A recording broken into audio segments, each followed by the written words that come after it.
Hello everyone, and this is Edmond Midaros channel and here with another quick tutorial. At sa video ito ay tuturo ko on how to create YouTube desktop shortcut on Windows 11 or Windows 10.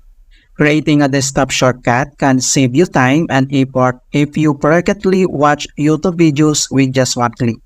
You don't have to open your web browser and navigate to the YouTube website.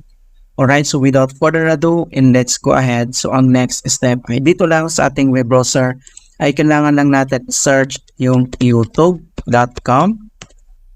And then dito lang sa upper right side, makikita mo dito yung tatlong dots. So click mo lang yan. And then kailangan mo lang i-select yung more tools. Dito sa more tools ay kailangan mo lang i-select yung create shortcut. And then dito sa create shortcut ay pwede mo namang baguhin ang name. So kung ayaw mong baguhin, so same name pwede naman. And then ang susunod ay kailangan mo lang click tong create. And then close tayo. Then ito na siya. So automatic mga kaibigan, dito na yung YouTube desktop shortcut.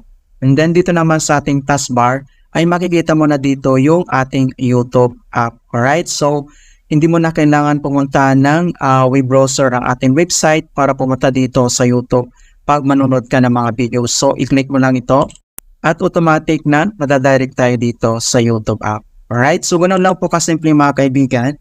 And please don't forget to like this video and subscribe to my channel for more helpful tutorials and tips. And if you have any questions or suggestions, please leave them in the comment down below. Thank you guys and see you in my next tutorial.